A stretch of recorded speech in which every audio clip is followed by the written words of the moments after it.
تو یہ تو خانے نمبر آن آپ میں نے آپ کو بیان کر دیے، ان کو میں بعد میں ڈسکس کرتا ہوں. پہلے میں سپریم کورٹ کے فیصلے کی طرف آتا ہوں. یہ جو فیصلہ ہے اس میں سپریم کورٹ نے یہ واضح طور پہ قرار دیا کہ جو نکاح نامہ ہے اس کو ہمیشہ فریقین کی نیت کے مطابق دیکھا جانا چاہیے. مطلب فریقین جو حکمہ طے کرتے ہیں وہ اتنے پڑھے لکھے نہیں ہوتے، نہ نکاح نامہ انہوں نے فل کرنا ہوتا ہے. یہ کام ہوتا ہے نکاح رجسٹرار کا کہ اس کو فل کرے، تو اس کی ذمہ داری ہے کہ درست طور فل کرے. اگر وہ فل نہیں کرتا تو section 5 Muslim family laws ordinance 1961 کے تحت قابل سزا جرم ہے اور وہ نکاح رجسٹرار کو جیل بھی ہو سکتی ہے. اس کی ذمہ داری ہے 2015 میں جو امینڈمنٹ کی گئی ہے خاص طور پہ اس کی ذمہ داری ہے کہ نکاح نامے کے تمام کالم نہ صرف فل کرے بلکہ درست طور فل کرے اور کوئی کالم خالی نہ چھوڑے، ایون کہ وہ کراس بھی نہیں لگا سکتا. مزید اس میں قرار دیا گیا کہ اگر جائیداد خانہ نمبر 16 میں بھی لکھی گئی ہے تو یہ قصور اگر ہو سکتا ہے کسی کا تو وہ نکاح رجسٹرار کا ہو سکتا ہے، تو اس کی سزا پارٹیز کو نہیں مل سکتی. کیونکہ اگر اس بات کو مان لیا جائے کہ خانہ نمبر 16 کی جائیداد نہیں مل سکتی، خانہ نمبر 13 سے الگ نہیں ہے، خانہ نمبر 13 کو فالو کرے گی، تو اگر خانہ نمبر 13 میں حق مہر کی رقم 5 لاکھ لکھی ہوئی ادا شد ہے تو پھر تو جائیداد لکھنے کی ضرورت ہی نہیں ہے. خانہ نمبر 16 میں جائیداد لکھنے کا مطلب یہی ہے کہ وہ ایکسٹرا ایک الگ سے حق مہر لکھا گیا ہے، تو اس لیے ان دونوں کی حیثیت الگ الگ رہے گی. لیکن اس کے ساتھ سپریم کورٹ نے جو نکاح نامے کے کالمز ہیں ان پر بھی اپنی حیرت کا اظہار ضرور کیا کہ یہ جو کالمز ہیں یہ خود پرابلم کریٹ کرتے ہیں، ابہام پیدا کرتے ہیں، یہ بھی درست نہیں ہیں، جن کو درستگی کے لیے قانون سازی ہونی چاہیے تاکہ مسئلہ ہی کریٹ نہ ہو. کیونکہ یہ خانہ نمبر 16 کی اگر بادی میں تحریر پڑھیں تو پھر یہی نظر آتا ہے کہ یہ خانہ نمبر 13 کے حق مہر کے بدلے میں کچھ داد دی گئی ہو، تو اس لحاظ سے تو پھر یہی بات بنتی ہے کہ خانہ نمبر 16 کی الگ سے حیثیت نہیں ہوگی. لیکن ایسا ہے نہیں، مطلب جو پرنٹڈ فارم ہے اس کی تحریر ہی درست نہیں ہے، جس کی وجہ سے سارا مسئلہ کریٹ ہوتا ہے جو اس کو درست کرنے کی ضرورت ہے. تو یہ جو سپریم کورٹ کی ججمنٹ ہے 2026 کی لیٹسٹ ججمنٹ ہے، یہ آپ ہماری جو سروس ہے کیس لا دینے کی 1000% ادا کر کے ججمنٹ لے سکتے ہیں.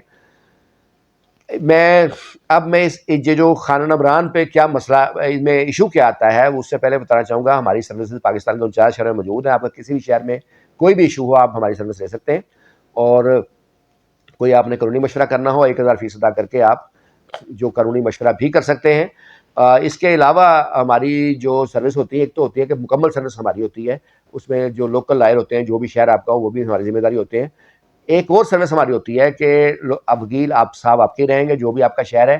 اس کے علاوہ آپ میری سروسز لے سکتے ہوتے ہیں، اس میں آپ تفصیلی مشورہ کرنا چاہیں ویڈیو لنک پہ یا ڈاکومنٹ بھیج کے اپنے تو وہ 5000% ادا کر کے مشورہ کر سکتے ہیں. اس کے علاوہ ہر مقدمے میں 3 چیزیں اہم ہوتی ہیں، دعوے کا ڈرافٹ ہوتا ہے، جرح کے سوال ہوتے ہیں اور فائنل بحث ہوتی ہے. تو آپ 20,000 ادا کر کے کوئی ایک سروسز میں سے لینا چاہیں میری وہ لے سکتے ہیں، چاہے وہ ڈرافٹ ہو، چاہے جرح کے سوال ہو، چاہے فائنل بحث ہو جو ڈیٹیل سے میں پھر بنا کے دیتا ہوں. اس میں تمام قانونی شرعی حوالے موجود ہوتے ہیں.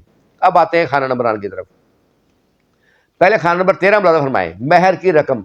یہ خانہ اس لحاظ سے غلط ہے کہ یہاں صرف مہر کی تفصیل لکھا جانا چاہیے، اس خانے میں تمام مہر آنا چاہیے. اب صرف رقم تو حق مہر میں ہوتی نہیں ہے، حق مہر میں زیورات بھی ہوتے ہیں، حق مہر میں پراپرٹی بھی ہوتی ہے، حق مہر میں کوئی اور چیز بھی آ سکتی ہے. تو اس خانے میں یہ 13 نمبر خانہ ایسا ہونا چاہیے جس میں تمام تفصیل حق مہر کیا جائے کہ یہ رقم، یہ زیورات اور یہ پلاٹ اگر کوئی ہو، تاکہ مکمل ڈیٹیل آ جائے. اب خانہ نمبر 14 کو ملاحظہ دوبارہ فرمائیں، مہر کی کتنی رقم معجل اور کتنی غیر معجل. کتنی جو ہے رقم مطلب ادا ہوئی اور کتنی جو ہے وہ ادا نہیں ہوئی. تو یہاں بھی معجل اور غیر معجل کی بجائے اگر مہر کی کتنی رقم ادا شدہ ہے اور کتنی ادا نہیں ہوئی وہ تفصیل آ جائے تو زیادہ بہتر رہے گی، عام الفاظ آ جائیں گے تاکہ عام لوگوں کو بھی سمجھ آ سکے. تو اس خانے میں 13 نمبر خانے میں تفصیل ہونی چاہیے پوری حق مہر کی، زیورات کی، رقم کی، جائیداد کی، اور خانہ نمبر 14 میں وہ تفصیل آ جائے کہ مہر کی کون سی رقم جو ہے ادا ہو چکی ہے یا کون سا مہر ادا ہو چکا ہے اور کون سا ادا بھی نہیں ہوا جو فیوچر میں ادا ہوگا. اس میں اس کی ٹائم لیمٹ بھی آنی چاہیے. پھر خانہ نمبر 15 آیا مہر کچھ شادی وغیرہ دیا گیا، اگر دیا گیا تو کس قدر. میرے نظر میں اس کی ضرورت نہیں رہ جاتی. اگر خانہ نمبر 14 کو ہی واضح کر دیا جائے کہ یہ حق مہر ادا ہوا یہ نہیں ہوا تو پھر خانہ نمبر 15 کی ضرورت نہیں رہ جاتی. اسی طرح خانہ نمبر جو 16 ہے اس کی بھی جو ہے ضرورت نہیں رہ جاتی. وہ سارا بھام پیدا خانہ نمبر 16 کرتا ہے. وہ کیا لکھا ہوا ہے جی، آیا پورے مہر یا اس کے کسی حصے کے عوض میں کوئی جائیداد دی گئی اگر دی گئی ہے تو اس جائیداد کی صراحت.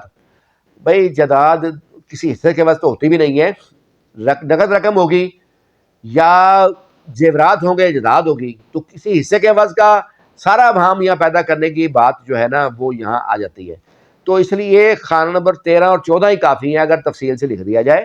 خانہ نمبر 13 میں حق مہر کی رقم کی بجائے مہر کی تفصیل آ جائے, اور خانہ نمبر 14 آ جائے کہ کتنی رقم, جو کتنا حق مہر ادا ہوا, کتنا ادا نہیں ہوا, اور اس کے ٹائم لمٹ آ جائے, تو مسئلہ حل ہو سکتا ہے. اور یہ سپریم کورٹ نے بھی اس لیے ڈائریکشن دیا کہ یہ ساری چیزیں جو ہیں یہ قانون سازی ہونی چاہیے, اور نکاح نامے کے جو کالم ہیں ان کی جو پرنٹڈ تحریر ہے اس کو درست ہونا چاہیے. تو اب سپریم کورٹ کی, کیونکہ پہلے لاہور ہائی کورٹ کی ڈویژن بینچ کی ججمنٹ موجود تھی, تو خانہ نمبر 16 کا حق مہر میں عدالتوں کو بھی مسئلہ بنتا تھا, بات عدالتوں کو کہ وہ ڈگری کریں نہ کریں, لیکن اب سپریم کورٹ کی واضح ججمنٹ اس پر آ چکی ہے. تو آپ لوگ میری ویڈیو پسند کرتے ہیں, اس کا بہت شکریہ.